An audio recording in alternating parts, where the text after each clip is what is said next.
The doctor looked at the exhausted cowboy and spoke quietly. You need to leave the ranch. If you Don't keep worry working, about your ranch. I'll you save may it while not you survive get the better. week. The cowboy stared toward the window. My cattle, my land, everything will be lost. But before he could say another word, a gentle woman standing near the doorway stepped forward. Don't worry about your ranch, she whispered. You get better. I'll take care of it. He looked at her in disbelief. You? You don't even know how hard this ranch is. She smiled softly. Then I guess it's time I learn. He had no idea that those simple words would save not only his ranch, but also his life. The summer of 1887 had been cruel to the land. For weeks, the sun had burned across the open plains, turning the grass yellow and leaving the small creek behind the ranch almost completely dry. At the edge of the valley stood a weather-beaten ranch called Silver Creek. Its owner was a 35-year-old cowboy named Ethan Cole. Ethan had spent most of his life on that land. His father had built the original cabin with his own hands. His mother had planted the small apple trees near the kitchen. And after both of them were gone, Ethan had stayed. He had never married, never traveled far, never dreamed of owning anything more than what his father had left him. The ranch was not large, but it was everything he had.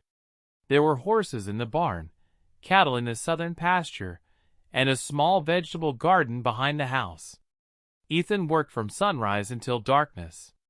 He repaired fences, fed animals, checked the water troughs, cut hay, and every night he sat alone on the porch and watched the stars. But that summer, something changed. Ethan began feeling sick. At first, he ignored it. A little fever, a little weakness, a cough that refused to disappear. He told himself it was nothing. Cowboys did not stop working because of a fever. But one morning, while repairing a broken fence, his vision suddenly became blurry. He grabbed the wooden post. His knees weakened, and then he collapsed into the dirt. Fortunately, his neighbor, Mr. Dawson, found him. He immediately brought Ethan into town. The doctor examined him carefully. After several minutes, the doctor removed his glasses. You have been pushing yourself far too hard. Ethan frowned. I've got work to do. You need rest. I can't. You can either rest now, the doctor said, or you may not get another chance. Ethan became silent. The doctor continued. Your body is exhausted. You have a serious fever and an infection. You need medicine, food, and complete rest. Ethan looked toward the window. How long? At least several weeks. Ethan's face changed. Several weeks? Yes. But my ranch. The ranch won't matter if you're dead. Those words stayed in Ethan's mind, because he knew the doctor was right. Without him, the ranch could collapse. His cattle needed water. His fences needed repairs. His horses needed care. And worse than that, Ethan had debts. A banker in town had already warned him. If he could not make his next payment, Silver Creek would be sold. Ethan returned home that evening feeling defeated. He sat on his bed and stared at the ceiling. For the first time in his life, he was afraid. Not of death, but of losing the only home he had ever known. Part 2. The Woman at His Door. 2 days later, there was a knock on Ethan's door. He slowly walked toward it. When he opened it, he found a woman standing outside. Her name was Clara Bennett. She was 28 years old and had recently moved to the valley. She carried a basket filled with bread, vegetables, and medicine. I heard you were sick, she said. Ethan looked surprised. Who told you? Everyone in town knows. He stepped aside. Clara entered the small cabin. She placed the basket on the table. You need to eat. I can take care of myself. Clara looked at him. You nearly collapsed yesterday. Ethan sighed. I said I am fine. No, she replied gently. You are stubborn. For the first time in days, Ethan almost smiled. Clara prepared some soup. Then she checked the medicine. Before leaving, she looked toward the window. How many cattle do you have? Ethan stared at her. About 60. How many horses? 8. How much fencing needs repair? Why? Because tomorrow morning I'm coming back. Ethan shook his head. You don't need to do that. Clara smiled. Maybe I don't. She walked toward the door. But someone should. The next morning, Clara returned. She wore an old pair of work boots. She carried a bucket in one hand and a hammer in the other. Ethan watched from his bed. You've never worked a ranch. No. You don't know what you're doing. Probably not. Then why are you here? Clara looked at him. Because you need help. That answer was simple. But Ethan did not know how much it would change his life. Part 3. The First Day. Clara's first day on the ranch was a disaster. She tried to catch a horse. The horse pulled away. She tried again. The horse pulled harder. Finally, Clara fell into a pile of hay. Ethan watched from the porch. For the first time in weeks, he laughed. Clara looked at him. You think that's funny? A little? Then you can come help me. Ethan immediately stopped laughing. The doctor said I can't. Exactly. Clara stood up. Then stay there and supervise. Ethan smiled. All right. So Clara worked.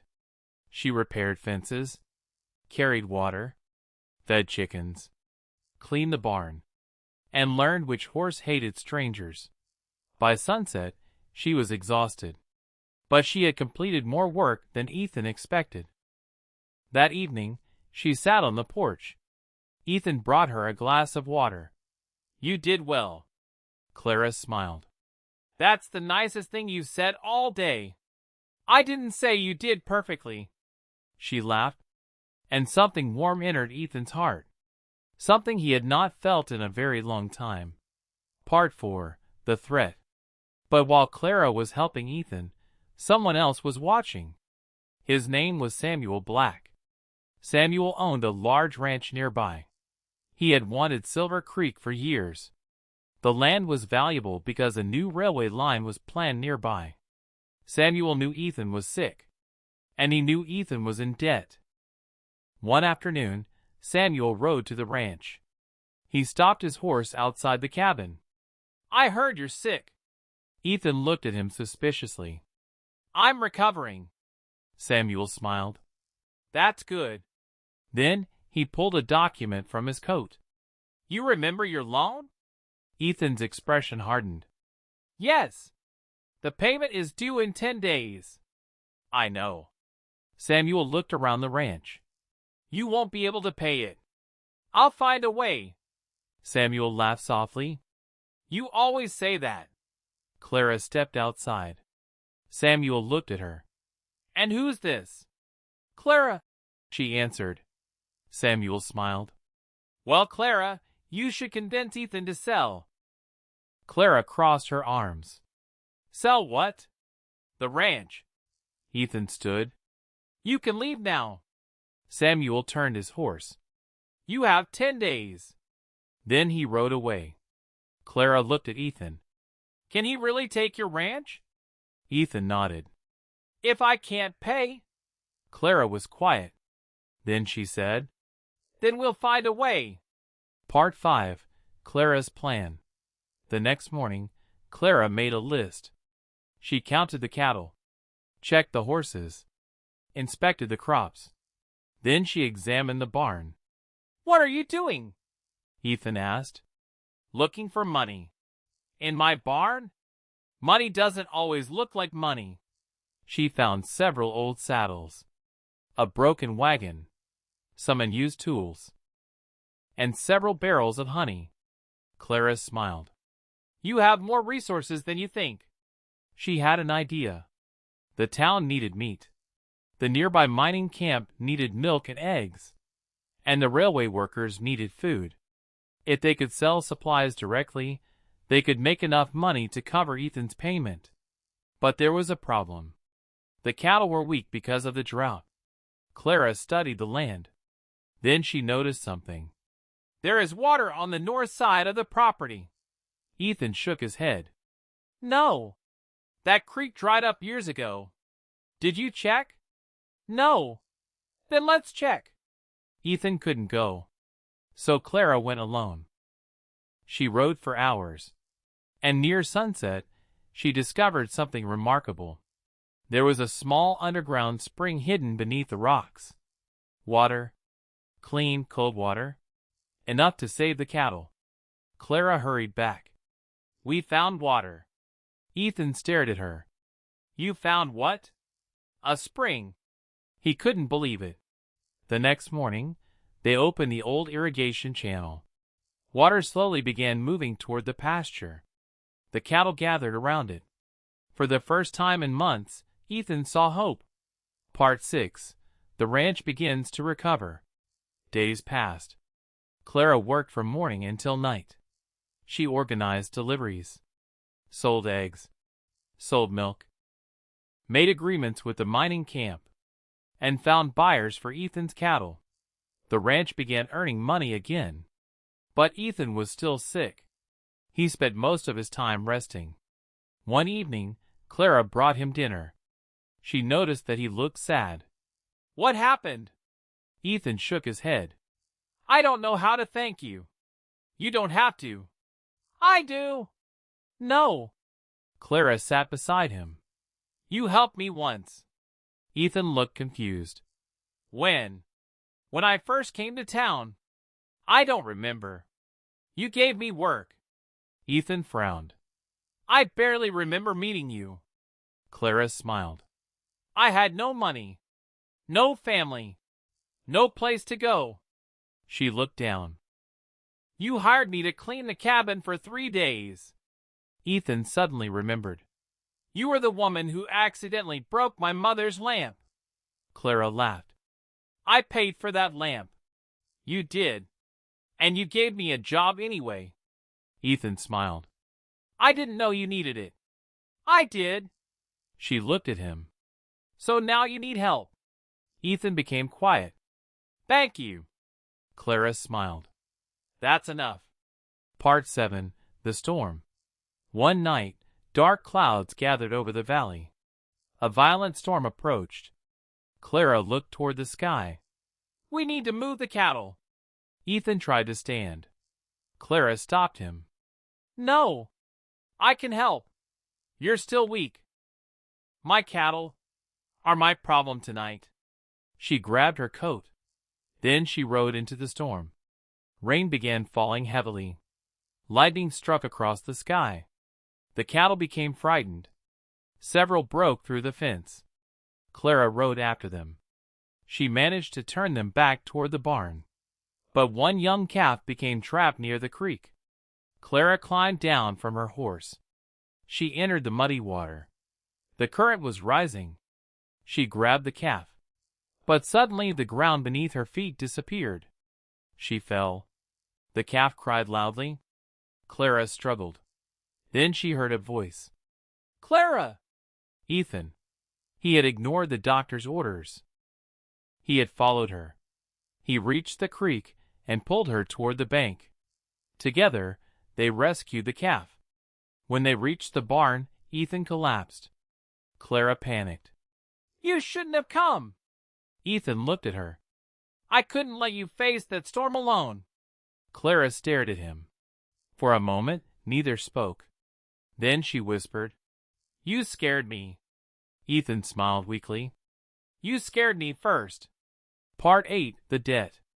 The next morning, the storm had passed. But Ethan's fever returned. The doctor warned him again. "You must rest." Ethan finally agreed. Meanwhile, Clara continued working. She sold enough cattle and supplies to collect most of the money needed for the bank. But they were still short. They needed another $300. Clara went to town. She spoke with the banker. I need 10 more days. The banker shook his head. Mr. Cole signed the agreement. I know. Then the ranch will be sold. Clara looked at him. Please. The banker sighed. I can't change the contract. She walked out. Outside, Samuel Black was waiting. You're wasting your time. Clara looked at him. You knew about the debt.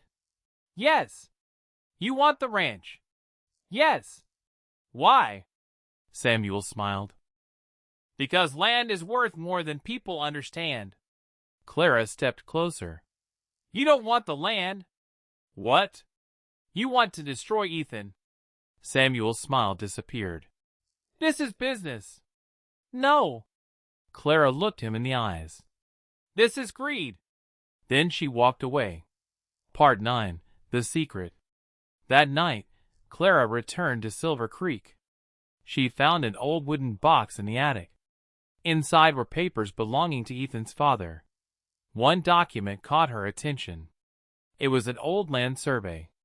Clara studied it carefully. There was a second spring on the property. And more importantly, part of the land contained valuable timber. Clara realized something Ethan had never known. The land was worth far more than the debt. But Clara didn't want to sell. She wanted to save the ranch. She returned to town the next morning. She found a businessman who was buying timber from nearby properties. She showed him the survey. He offered her enough money to cover the debt. But Clara refused to sell the land permanently. Instead, she negotiated a temporary timber contract. The businessman would pay Ethan for limited timber rights. The ranch would remain his. Clara returned home with the money. Ethan was sitting on the porch. What happened? Clara placed the money on the table. Your debt is paid. Ethan stared at her. How? I found a way. He looked at the documents. Then at her. You saved my ranch. Clara smiled. No. She looked toward the pasture. We saved it. Part 10. The Truth About Love. Weeks passed. Ethan slowly recovered. The ranch became healthier. The cattle grew stronger. The spring provided water, and the crops began to return. One evening, Ethan and Clara sat together on the porch. The sunset painted the sky orange. Ethan looked at her. I have a question. What? Why did you really help me? Clara smiled. I told you. Because I helped you once? Yes. I don't believe that's the whole reason. Clara looked away. Ethan waited. Finally, she whispered. Because when I came here, I thought I had lost everything. She took a breath. You were the first person who treated me like I mattered. Ethan's eyes softened. You mattered. Clara looked at him. And somewhere along the way, she smiled, I realized you mattered to me too. Ethan took her hand. I was afraid of losing my ranch. Clara laughed softly. And now? Ethan looked into her eyes.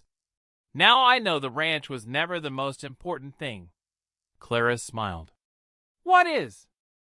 Ethan squeezed her hand. You? Ending. Months later, Silver Creek looked completely different. The fences were repaired. The cattle were healthy. The fields were green again. The old cabin had been repaired. And beside the front porch stood a new wooden bench. Ethan and Clara sat there every evening. One morning, Ethan handed Clara a small box. She opened it. Inside was a simple silver ring. Clara looked at him. What is this? Ethan smiled. A promise. What kind of promise? That you never have to leave this ranch again. Tears filled Clara's eyes. I thought you were going to ask me to marry you. Ethan laughed. I was trying to sound romantic. You failed. He smiled. Then I'll say it properly. He stood. Clara Bennett, will you stay here with me? She looked around at the ranch. The horses. the fields, the mountains. Then she looked back at Ethan. Yes, Ethan smiled. And Clara whispered, You know something? What? When you were sick, I told you not to worry about your ranch. Ethan nodded. I remember. She smiled. I didn't realize I was saving my future too. The two stood together as the sun rose over Silver Creek. The ranch had survived. The debt was gone. The drought had ended. But the greatest thing they had found was not money, land, or success. It was love. Sometimes, the person who walks into your life to save you ends up becoming the reason you finally understand what home truly means.